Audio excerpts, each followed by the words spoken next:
Hey Tribe, welcome to another Thursday night edition. I haven't even given this a name yet, but we're just going to go with Have You Ever because these are the types of questions that I'll be asking and trying to answer for you from my perspective as I drop these different videos and lives for you, depending on whether you're watching me in the Transition and Teacher Tribe, which is going to have a new name coming this month, or if you are watching on YouTube.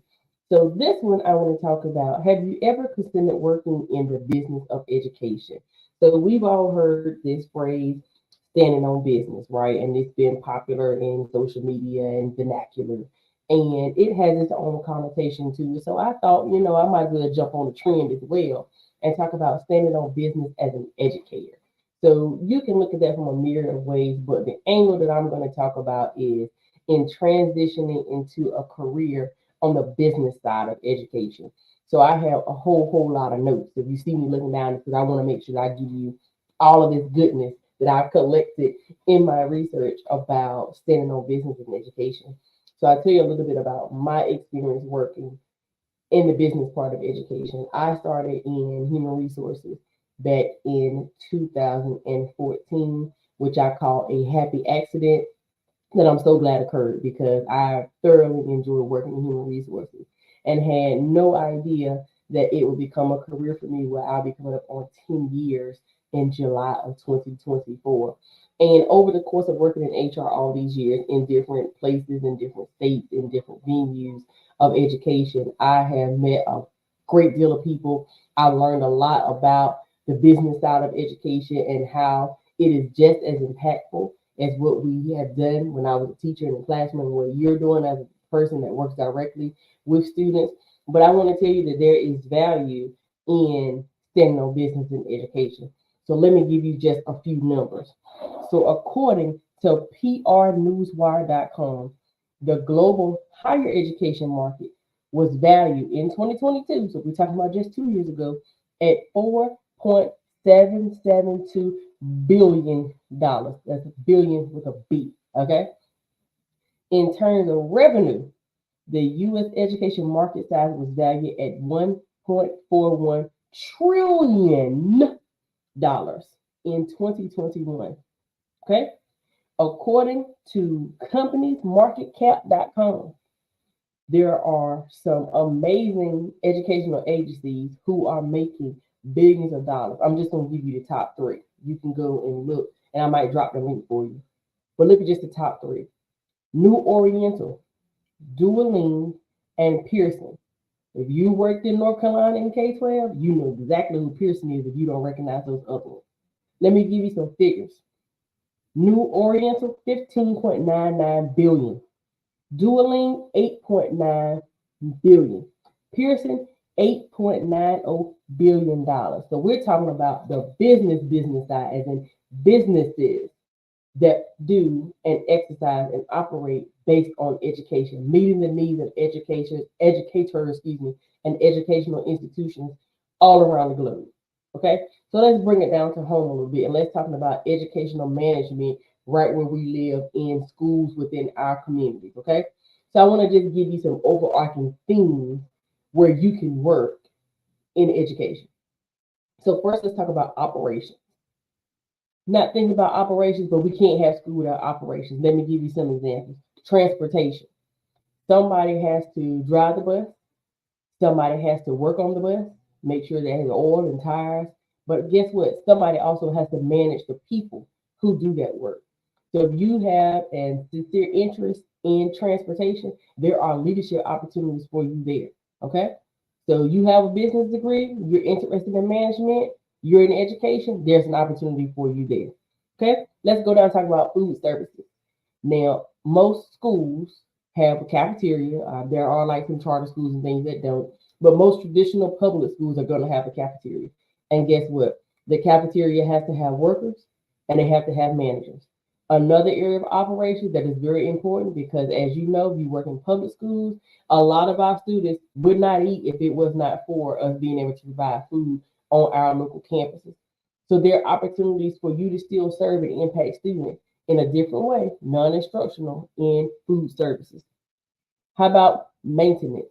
Now, we may call them a janitor or a custodian in the local schools, but again, there still have to be managers at the school level and there have to be managers at the central office level. So there are opportunities for you to help lead and direct, even in operations. A big one, technology. There's an information technology side, and then there's an instructional technology side. So depending on where you find your niche, you may be on the informational technology side. So these are the folks that when something breaks, they come and fix it. They're working on the network, they're working on devices, they're cataloging, they're tagging.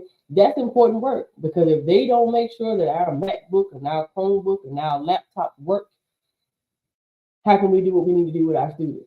So there are opportunities on the informational side as well as on the instructional side, whether that be in instructional design or being a director of technology, you're working with curriculum. Non-instructional roles still have impact on students, okay? And how about administration as a whole? So at the school level, we're talking about not just principals and assistant principals. We all know how that goes, but your bookkeeper. Somebody has to make sure that the timesheets go in and the leave reports go in before it goes to central office. I'll talk about that process.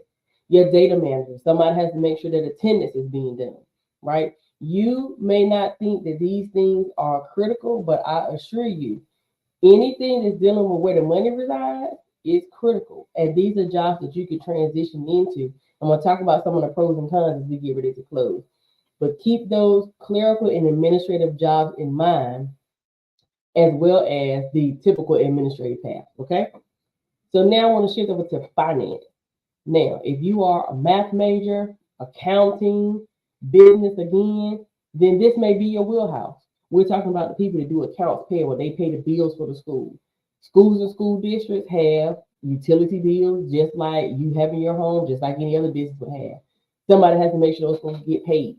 There are taxes that have to be paid. There are vendors that have to be paid. All those consultants and speakers and people that come and products that we use, those things have to be paid for, and somebody is responsible for ensuring those bills are paid. When you get a little travel reimbursement check, somebody has to make sure that you get that check because those typically don't come direct deposit. Well, maybe they don't. I don't know. They didn't when I went with the school district. But anyway, somebody has to make sure that happens. In the budgeting department, somebody got to make sure that the math is mathing at all times.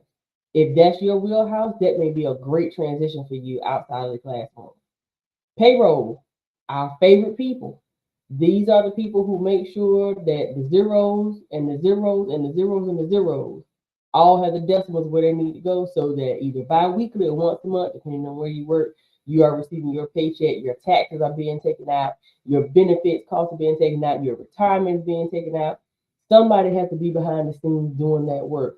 Again, non-instructional jobs, standing on business and education. Let me move on to a couple other areas. Communication. Somebody has to run the website. The website is not updated automatically. Somebody has to be behind the scenes ensuring that when you click on the link is working, that the information there is accurate and that it matches what is happening currently in the district because things are currently and constantly changing. Somebody is doing the social media page. Sometimes that may be the same person, depending on the size of the district. But ultimately, somebody has to be in charge of social media to make sure that the messaging is going out to the public in a way that's presentable, that's representing the brand that the district is trying to represent. So somebody has to work in communication. You know, when you get those calls that school is closed or those emails that school is closed, somebody is behind those messages coming out. So maybe you're like me, my undergrad degree is in communication, specialized in public relations because that's what I thought I wanted to do. Had no idea that throughout my career, when I worked down in South Carolina, I absolutely loved having the opportunity to be the PR person, meaning I was the person who worked on the website. I was the person who started the Twitter page down there, connected to the website, did a website refresh, loved it. All of that started from when I was a teacher in Greensboro. When our media coordinator retired, somebody had to manage the school website. So as we knew she was going to retire, I took the initiative to talk with my principal about learning how to do it. And ultimately, it was a skill that I still use today because I manage my own website. So I learned a skill that I had no idea I was going to be able to do on so much of a larger scale. So don't sleep on communication. There is work for you to stand on business and education. Let me go to testing. Testing is not going anywhere. We know it's not fun. We know we don't necessarily get all the things that we need to get out of testing, but it's not going anywhere. And there are roles in testing. Somebody has to be the liaison to the state agencies. Somebody has to ensure that all of the accommodations are being taken care of for students. Somebody has to make sure that they're coordinating with technology to make sure the devices work and they've been cleaned and all the things that have to happen in testing. So there is room for you to stand on business and education in testing. Let me talk about a few other areas. Fundraising. Now that's going to be more when you get into a private school setting or a higher education setting. If you are a person who is good at plate sales and cookies and donuts and popcorn and all this stuff, there are opportunities for you in education to raise funds for an institution or a district. Now, there are policies that govern how you do that. So, if that's something that you're interested in, you want to make sure that you are versed in what has to happen because nonprofits work and have their own language and 501c3s and all this razzmatazz. There is room for you to stand on business in fundraising. Legal. There is room for you to work in the legal part. There are some school districts who have in-house attorneys, and there are some who outsource. So you could possibly work in a district and be like a paralegal if that's what your wheelhouse is. If you go to law school, you can be the attorney that represents. Or you can work for a law firm who gets contract to work with school districts. So if you are a legal eagle, there is room for you to stand on business and education. And one of my favorites, as I already talked about, is working in HR. And HR is multifaceted, and I have a video called So You Want to Work in HR that's already on my YouTube channel, and I'll put a link to that here that talks about all the different areas in HR where you are helping the people who are serving the district. And it is, again, one of the most rewarding opportunities that I've had in my career to serve in HR now for 10 years. So I encourage you to look into these different areas. Let me list them for you again. Operations, we have transportation, food services, maintenance, technology, and administrative / clerical. We have finance, we talked about accounts payable, budget, and payroll. Communication, looking at the website and social media. Testing, fundraising, legal affairs, and lastly, human resources. So those are multiple ways that you can stand on business and transition out of the classroom into these other areas. Now, I'm not telling you that it's going to be an easy transition because a lot of agencies may not want to take away from the classroom. They feel like, oh, we hired this person that's in the classroom, we'll take them away. But you are somebody who has a special skill set, multitasking, managing personalities, building community, right? Those are transferable skills that you bring from the classroom that you can easily take into one of these fields where you're following your passion and still able to impact students on the non-instructional or the business side, right? The opportunity is there for you. So some other areas that you can stand on business is by having your own business. So perhaps you want to start a nonprofit that helps in some capacity, like an after-school program, like a tutoring program, like a mentoring program. There are opportunities for you to still impact students through your own nonprofit or through working for a nonprofit like the Boys and Girls Club, like the YMCA or the YWCA. And then I'm sure there are local ones in your respective areas too. So there's opportunities for you to work in the nonprofit sector and still serve students without being directly in the classroom. And the last one that I want to tackle for this part is in consulting. So you all have been just like me, sitting in professional development, and some person comes in and they give all these accolades and they tell you all these things and they get you all excited, or either they bore you to tears because it's usually not a happy medium. And then you're going, oh my God, I can't believe that this, that, that. And this person is coming in making $10, $15, $25,000 for a half a day speaking, and then maybe a professional development session or two. And you're like, well, good Lord, how can I be down? Right? There is an opportunity for you to stand on your own business as a consultant. But I will tell you, it's not an easy task. Starting a business in any facet is not easy. But being a consultant is about building relationships. So you have to get somebody to trust that you are a subject matter expert and this, that, or the other in order to get them to invest in you to come back and then invest in the people. And then there are tax things you have to look at that come with that because you can't just get $25,000 tax free. not in these United States. So you want to make sure that you are very well aware of all that it takes if you decide that you want to stand on your own business and be a consultant in education. All right. So as I get ready to close this thing out, I feel like I'm sounding like a preacher, but I am not. Let me give you 5 benefits for standing on business in education. Then I want to come back and I want to give you 5 detriments.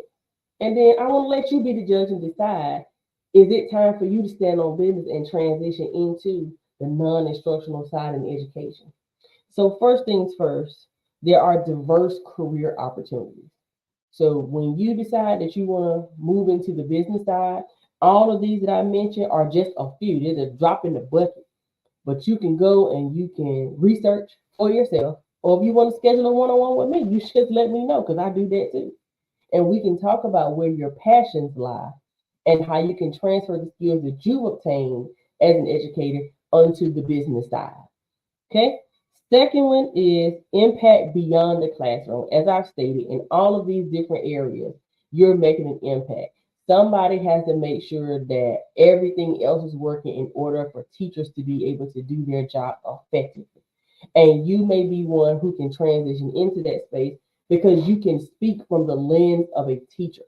You can understand how when a bus is late for a group of kids, they don't get to have breakfast or they have to have late breakfast, how it impacts instruction. So that's why it's important for us to pay our bus drivers fairly so that they can make sure that our students are getting to school safe, so they can get to class on time, so they can get breakfast, so they can learn. So the teacher is not interrupted or having to start over, et cetera, et cetera. Somebody needs to be the voice of the person in the classroom so that the non-instructional folks can understand how everything works together. Okay? Work-life balance. Now, that depends on what your lifestyle is like. As for me, I'm an empty nester. My son is away at college, just left to go back to that. And so my lifestyle is set up a little differently than it was when I was at the school level and he was still in school, right? So you got to look at your own lifestyle and determine, are you at a place where a 9 to 5 is going to work for you the same way that a 7:30 to 3:30 or a 7 to 3 works? Because you know what your other obligations are. Some people have other jobs, you have aging parents, you got kids in school, whatever your lifestyle is, work-life balance can work for you when you move from into the classroom that has one schedule into a non-instructional role where you're standing on business, okay? The next one is professional growth and development. So you may start at one level in a role and then gradually move up in that career. So you may start off as an accountant and you're working on accounts payable. But you may work your way up to being the chief financial officer if you go and you get the credentials that you need, whether that be going back to school or certifications or whatever the case may be. So when you transition, you're not stagnant. Just as a teacher, you can move from teacher to instructional coach to assistant principal to principal, all the way up the chain to superintendency if that's your desire, or president or chancellor, whatever, if you're on a higher ed track. The same thing is in existence in these non-instructional roles. Now, I was fortunate to come in as an HR director, so I didn't work my way up from HR, but my titles have increased over time. I started out as a director, then I went to being an executive director of operations, then executive director of HR, then chief human resources officer, and now assistant vice chancellor and chief human resources officer. And I'm not done because I got a little birthday coming up in a couple months, so I'm about to be, mind your business. So there is room for you to grow in roles outside of the classroom. So the last one is salary. So I won't harp on that too much because it's going to be totally dependent on where you go, where you live, if you're willing to commute, if it's going to be a remote role, and the state, because states have different salary scales. So if you're in North Carolina and you're working for a school district, here, school district A, they have their salary scale. School district B may have a completely different salary scale for what they call classified roles or non-instructional roles that are based on local standards and local funds. So you want to be cognizant of when you're ready to make this move that you are very clear and don't assume because they're paying this in this district that you're going to get this in another district. You want to make sure that you're doing all of your research. Also, for salary, you got to think about retirement and benefits. You're standing in North Carolina, if you work for the state, it's typically 6%. If you work in the business side of education in a district, that's going to be the same. But, but, but what you're making may change per month. Okay. And I'll talk about that a little bit in the detriment side. So you want to be very clear on the salary, very clear on the benefits that you get that comes with that salary. And are there local supplements that exist? Some school districts do them, some don't. How is your longevity impacted? Because there are some positions that still get longevity and some that don't. I think teaching positions no longer get longevity last time I checked, but non-instructional roles may qualify for longevity depending on where you work, and that's going to impact your salary. You want to look at leave earning opportunities because based on the position that you're in, leave can run a little differently. So you want to be sure to ask those questions so that you can make this move a positive one. So let me shift over to the other side. If you are one who just absolutely positively loves interacting with students, when you move to the non-instructional side, you will have, for the most part, depending on what you're doing, limited opportunities to interact with students. Doesn't mean you won't ever, but when you go to the central office, they're least likely to be students that come there to visit you, right? As in the school, there are students there all the time. Duh, it's a school. So if that is something that drives you and you're very passionate about, then you want to maybe really rethink, are you really ready to stand on business in education? Potential for less fulfillment. That kind of speaks to the first one, but I know for me, when I was young and tender, as I like to call it, nothing made me happier than going into my middle school classroom day in and day out and interacting with my kids.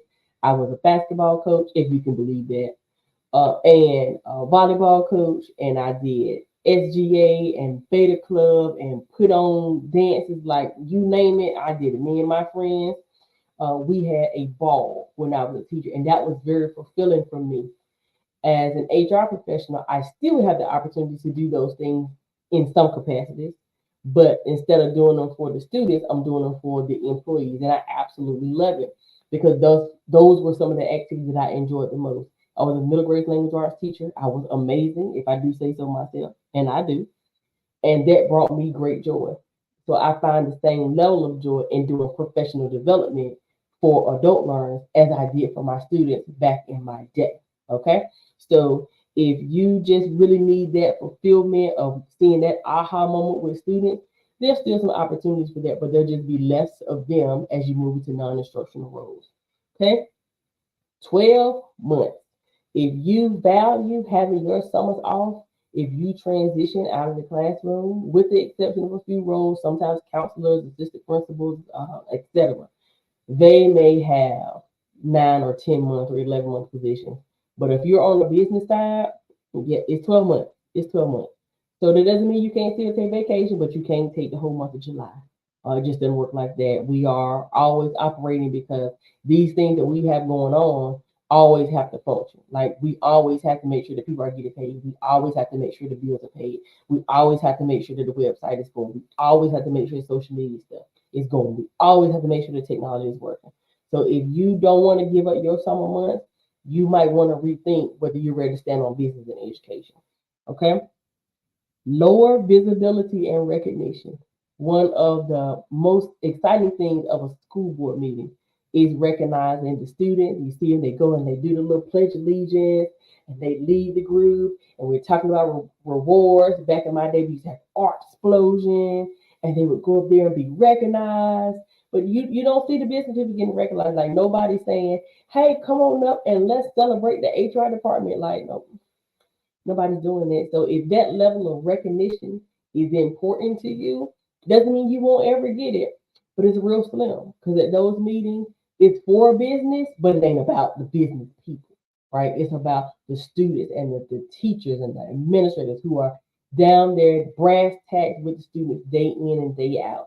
So if you need those accolades and those certificates and those things to make you feel good, you might want to rethink standing on business because it's very few and far between that you would be the center of attention. So you got to be okay with that. And lastly, varied salary potential. Talked a little bit about this on the positive side, but if you Google, you will see stories of people who left from the classroom and went to other positions and they took a pay cut. That's a whole other story for another day because I've done that too, which helped me in the long run. But that's a personal choice. That goes back to me saying you have to know your lifestyle and what it takes for you to live. If you cannot afford to take a pay cut, you want to be very, very clear about what that looks like. Let me give you a mathematical example. If as a teacher, you make $40,000 a year, you're paid 10 months, you make $4,000 a month. Okay? You go into a new position, 12 months, you make $41,000 a year. You have an overall salary increase, but now instead of that 40 being evenly divided over 10, that 41 is being evenly divided over 12. So that means you may make more a year, but you're bringing home less per month. But I'm pretty sure your bills are going to be the same per month, right? So when you're getting salary increases of $1,000, $2,000, $3,000, you might break even. So again, you want to make sure that you're doing the math by the time you talk about taxes, retirement, and benefits and all that, because your retirement at 6% is 6% of whatever your salary is. So 6% at 41,000 is more than 6% at 40,000, right? Okay. Some other things that are varying with salary are the benefits. When you transition from one school district to another, they may have two different vendors for health insurance or uh, cancer or accident, what they call cafeteria benefits. So you want to make sure that you know that, because you may have an account with this vendor and you can't carry that with you. And so you have to start all over. You want to know when your vision insurance is going to start over, dental insurance is going to start over. How do you meet your deductible? Like, these are things that nobody told me when I was transitioning, and I moved around a lot.